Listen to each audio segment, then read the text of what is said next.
प्रयागराज चलते हैं क्योंकि वहां जो बुलडोजर वाली कार्रवाई है जिसके लिए 5 बुलडोजर पहुंचे हुए हैं इस समय अतीक अहमद केंद्र में और उसके जितने करीबी आसपास हैं उन सब पर कार्रवाई। लेकिन ये भी समझिए कि ये जो कार्रवाई हो रही है वो अवैध निर्माण के खिलाफ हो रही है। संतोष शर्मा वहां से हमारे साथ जुड़ रहे हैं। संतोष, दिखाएं तस्वीरें, क्या इस समय चल रहा है? देखिए, बिल्कुल ये तस्वीरें ही आपको दिखा रहा हूँ। ये सामने जो मकान दिखाई पड़ रहा है जिसके सामने ये बुलडोजर खड़े हैं, ये बुलडोजर सफदर अली नामक व्यक्ति के मकान को गिराने के लिए खड़े हैं। आज सबसे बड़ी बात कि ये 5 बुलडोजर यहाँ पर बुलाए गए हैं इस मकान को गिराने के लिए। ये सफदर अली का मकान बताया जा रहा है। कागजों में ये मकान सफदर अली के दोनों बेटों के नाम पर दर्ज है, लेकिन सफदर अली को प्रयागराज विकास प्राधिकरण के द्वारा ये नोटिस दिया गया। बताया गया, देखिए ये बुलडोजर चलना शुरू, बुलडोजर आगे बढ़ा और ये जिसकी शुरुआत हो रही है इस बड़ा मकान है और ये बुलडोजर ने पहले ही कार्रवाई शुरू की। और देखिए जाली गिराई गई, जाली गिराने के साथ बाउंड्री गिराने के साथ और ये बाउंड्री गिरा भी दी गई। इस तरीके से अब ये ध्वस्तीकरण के अभियान की शुरुआत हो चुकी है। सफदर अली जिनका SSA जॉनसन रोड पर गन हाउस है, गन हाउस बताया जा रहा है सफदर अली का, उनका ये मकान है। ये कसारा पसारा ये इलाका है, चकिया जहां पर अतीक का घर है उसके ठीक मुश्किल से 500 मीटर की दूरी पर ये घर है सफदर अली का, जहां पर ये कार्रवाई की जा रही है। और बुलडोजर ने अपना काम करना शुरू कर दिया है, बुलडोजर का एक्शन शुरू हो गया है। बुलडोजर अब इस मकान को गिराना शुरू कर दिया है। कल अतीक अहमद की पत्नी शाइस्ता, क्योंकि इससे पहले जो आपने बुलडोजर एक्शन कल दिखाया था, भारी सुरक्षा व्यवस्था के बीच ये एक्शन लिया जा रहा था, आज भी ऐसी स्थिति है? देखिए, बिल्कुल आज भी सुरक्षा व्यवस्था के नाम से भारी मात्रा में पुलिस फोर्स मौजूद है। पुलिस फोर्स के साथ महिला कांस्टेबल्स भी मौजूद हैं, जो PSC है वो मौजूद है, प्रयागराज पुलिस मौजूद है। सुरक्षा के पुख्ता इंतजाम किए गए हैं, आसपास के रास्तों को रोका गया है क्योंकि ये एक कस्बे नुमा जो मार्केट है वहां से ये जा रहा है वहां पर, और ये वहां के ठीक सड़क पर है ये मकान जिसको कि गिराया जा रहा है। और ये आप बुलडोजर में देख रहे होंगे, ये धूमनगंज इंस्पेक्टर है राजेश कुमार मौर्य, जिनके इलाके में उमेश पाल की हत्या हुई और जिन्होंने शहबाज का एनकाउंटर किया था। ये खुद ही इस पूरे ऑपरेशन को लीड कर हम बता रहे हैं कि कहां से ध्वस्तीकरण की कार्रवाई शुरू की जाए, क्योंकि ऊपर इलेक्ट्रिक के तार भी है। बहरहाल ये 3 बुलडोजर के जरिए 3 बुलडोजर लगाए गए हैं, एक मेन गेट पर, एक बाउंड्री पर और एक बगल से मलबे को हटाने के लिए। एक साथ 3 बुलडोजर लगा करके इसको गिराया जाएगा। पोकलैंड मशीन भी मंगाई गई है। पोकलैंड मशीन जब बड़ी इमारत को गिराना होता है तब उसका इस्तेमाल किया जाता है। जब बीते साल CNRC के दंगे में जो आरोपी थे जावेद पंपुन के घर को गिराने के लिए पोकलैंड मशीन का इस्तेमाल किया गया था। यानी आज ये ध्वस्तीकरण की एक बड़ी कार्रवाई हो रही है प्रयागराज विकास प्राधिकरण के द्वारा। जो सफदर अली है, सफदर अली को अतीक अहमद का करीबी बताया जा रहा है, लेकिन प्रयागराज विकास प्राधिकरण के अनुसार ये मकान अवैध है, बिना नक्शा पास करवाए बनाया गया और जिस पर आज ध्वस्तीकरण की कार्रवाई की जा रही है। प्राधिकरण के अधिकारियों का कहना है कि वो पहले भी नोटिस दे चुके हैं और आखिरी नोटिस 28 फरवरी को दी गई थी, यानी कि 2 दिन पहले ही नोटिस दी गई थी। अगर पहले से ये निर्माण अवैध था और इसका नोटिस चस्पा हो चुका था, अचानक जब ये पूरा का पूरा मामला सामने आया उमेश पाल हत्याकांड का, बुलडोजर की कार्रवाई प्रयागराज में कल हुई, आज हुई, एक के बाद होती जाएगी, इसको लेकर लगातार सवाल पूछे जाएंगे यूपी सरकार से। जाहिर है कि उत्तर प्रदेश सरकार से इस कार्रवाई पर सवाल पूछे जाएंगे कि आखिर उमेश पाल हत्याकांड के बाद ही ये तेजी क्यों आई है, उससे पहले ये मकान क्यों नहीं चिन्हित किए गए।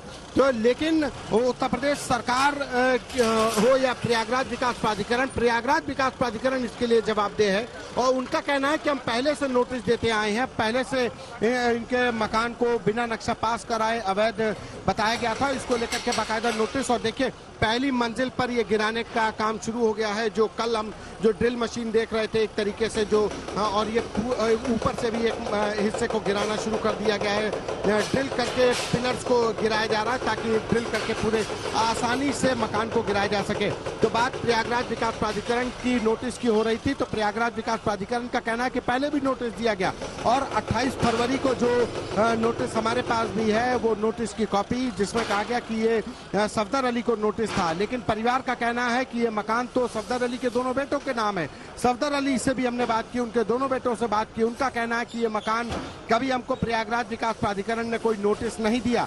हमको ना तो हमारा कोई अतीक अहमद से लेना देना है, ना ही कोई अतीक से कनेक्शन है, और ना ही उमेश पाल मर्डर में जिन लोगों का नाम आ रहा है, चाहे गुड्डू मुस्लिम हो, मोहम्मद गुलाम हो या सदाकत हो, इनसे किसी से कभी कोई लेना देना नहीं रहा। और यहाँ तक कि उनका तो दावा है कि अगर कोई हमारा अतीक अहमद गैंग से कनेक्शन निकाल दे, कोई हमारा लेन देन निकाल दे, तो हमारी जबान काट ली जाए, हमको बीच चौराहे पर हमको जो सजा देनी हो दी जाए। ये दावा पिता और दोनों बेटे कर रहे हैं, लेकिन प्रयागराज विकास प्राधिकरण का कहना है कि ये मकान अवैध है और हम नोटिस पहले दे चुके हैं और आखिरी नोटिस उनको 28 फरवरी को दिया गया था। और देखिए अब ये तीसरे बुलडोजर ने अपनी कार्रवाई करना शुरू कर दिया है। उसने जो पंजे हैं उस पंजे को से उस मकान को ध्वस्तीकरण, उसको गिराने की कार्रवाई शुरू कर दी है। एक साथ 3 बुलडोजर और सफदर अली के मकान पर, जो उत्तर प्रदेश के मुख्यमंत्री योगी आदित्यनाथ ने कहा था कि मिट्टी में मिला दूंगा ऐसे माफियाओं को, तो इस कार्रवाई को उसी तरीके से देखा जा रहा है। ये अलग बात है कि उमेश पाल हत्याकांड के बाद से इस कार्रवाई में तेजी आई।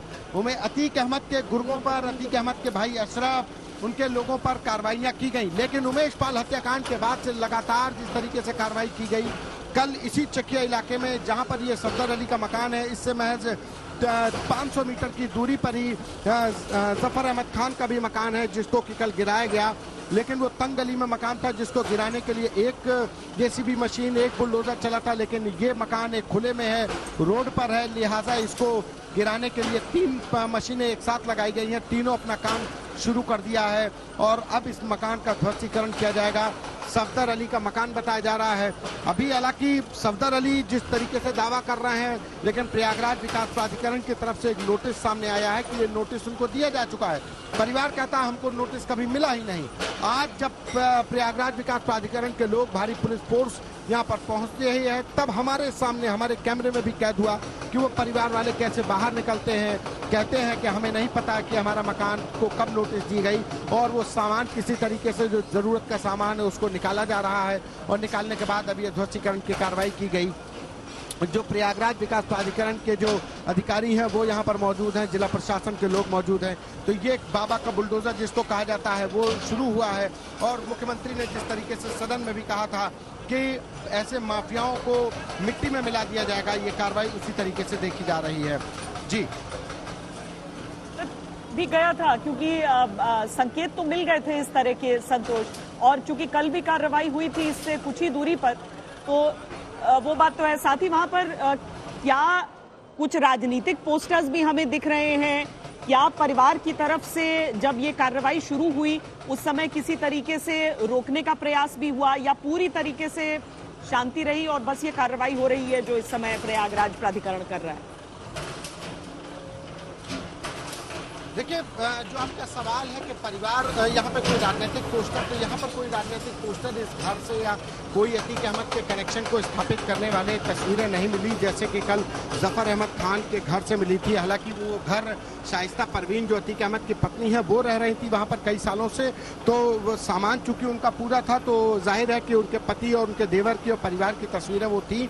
लेकिन इतना ज़रूर है कि इस घर से अभी कोई अतीक अहमद के कनेक्शन से जुड़ी हुई कोई तस्वीर या पोस्टर नहीं मिला है।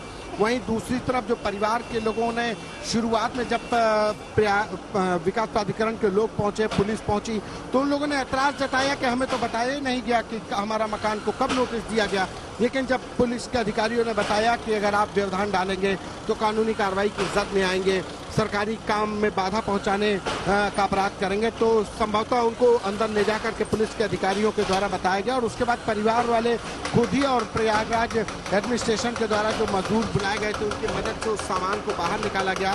कोई ऐसा शुरुआत में जरूर उन लोगों ने ऐतराज जताया, और जाहिर सी बात है कि इतना ऐतराज जताना लाजमी भी था कि किसी का मकान गिर रहा है, वो भले ही अवैध है लेकिन उसके सेंटिमेंट जुड़े होते हैं, उसकी कमाई जुड़ी होती है। अब इस कमाई के पीछे अपराध की कमाई है या अतीक अहमद के कनेक्शन है या अतीक अहमद की फंडिंग है, ये जांच का विषय है। लेकिन परिवार के लोग इसमें रह रहे हैं, उनके बच्चे इसी परिवार में रह रहे हैं, उनके जो परिवार के अन्य सदस्य की भावना है, तो लिहाजा ऐतराज जताया गया। लेकिन बहुत ऐसा जब अधिकारियों के द्वारा समझाया गया तो उनके द्वारा खुद ही सामान को निकाला गया, और जब ये पूरा सामान निकाल लिया गया, जो ज़रूरी सामान था वो निकाल लिया गया, तब प्रयागराज विकास प्राधिकरण ने आसपास की, देखिए बिजली भी काट दी गई है, क्योंकि घर के सामने जो लाइट के जो कनेक्शन हैं वो भी हैं, तो लिहाजा उसको काट दिया गया है। उसके बाद ये कार्रवाई शुरू की गई है।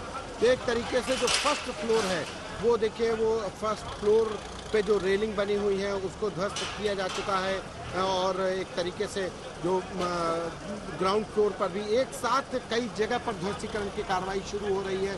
3 बुलडोजर की मदद से ध्वस्तीकरण किया जा रहा है। मुझे लगता है कि कल जिस तरीके से करीब 6.5 घंटे एक छोटे से मकान को गिराने में लगे, लेकिन कल तो एक बुलडोजर का इस्तेमाल किया गया था। आप ये कह रहे थे क्योंकि गली बहुत सकरी थी, वहां पर ज्यादा मूवमेंट पॉसिबल नहीं था, लेकिन आज 5-5 बुलडोजर का पहुंचना, क्या फुल फोर्स में ये एक्शन लिया जा रहा है? ये दर्शाना इसका मकसद था कि इसको लेकर योगी सरकार कितनी सक्रिय है, कैसे दबाव बनाया जा रहा है अतीक अहमद पर, ये मकसद था, या फिर वाकई ये घर बड़ा है, एरिया बड़ा है, इसलिए 5 बुलडोजर का इस्तेमाल हो रहा है? देखिए, दोनों ही कारण हैं। बुलडोजर का मतलब उत्तर प्रदेश में अपराधियों और माफियाओं के खिलाफ कार्रवाई का एक सिंबल हो गया है। सिंबल है, बाबा का बुलडोजर चलेगा, कहते भी हैं बाबा ने भी कि बाबा का बुलडोजर आया। अब बुलडोजर चलता है तो लोग कहते हैं बाबा का बुलडोजर।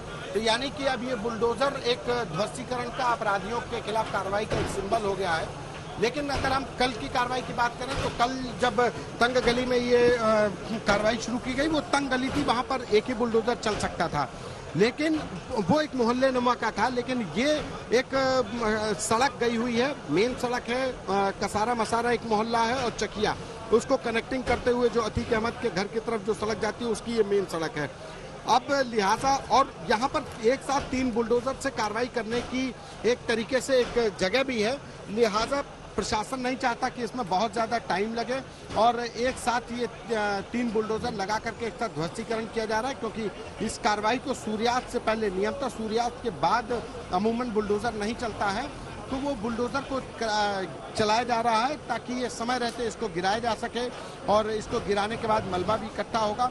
तो चूंकि जगह है यहाँ पर बुलडोजर को चलने के लिए, बुलडोजर को काम करने के लिए, लिहाजा एक साथ यहाँ पर, और दूसरा सिंबॉलिक तो है ही है, एक संदेश तो देना ही है ऐसे माफियाओं के खिलाफ। जिस तरीके से उमेश पाल मर्डर केस में अतीक अहमद का नाम आया और अतीक अहमद के लोगों का नाम आया, अतीक अहमद के ऊपर साजिश का आरोप लग रहा है, अतीक अहमद के जो करीबी बिल्डर हैं, बमबाज है, गुड्डू मुस्लिम, उसका नाम आया, मोहम्मद गुलाम का नाम आ रहा है, साबिर का नाम आ रहा है, और तो और जो एक कार से उतरता हुआ शख्स बताया जा रहा है वो तो अतीक अहमद का बेटा ही बताया जा रहा है। तो इस कार्रवाई को मैसेज गिविंग भी कार्रवाई मानी जाएगी कि अतीक अहमद या माफियाओं से अगर कोई भी रिश्ता रखा किसी ने, एक सीधे संदेश है कि माफिया से रिश्ता रख करके कोई काम करेगा तो वो अवैध होगा, उसके खिलाफ कार्रवाई होगी। बहुत सीधा संदेश है। एक टाइम था कि माफिया से जो लोग रिश्ता रखते थे वो समाज में अपने आप को ताकतवर बताने की कोशिश करते थे, लेकिन अब इस कार्रवाई से एक ये संदेश देने की कोशिश है कि माफियाओं से संपर्क में आए या माफियाओं के सरपरस्त बने, माफियाओं के मददगार बने या माफिया के साथ, और ये संदेश जो है वो इन 5 बुलडोजरों के चलेगा, जरिए सामने एक संदेश के तौर पर जा भी रहा है।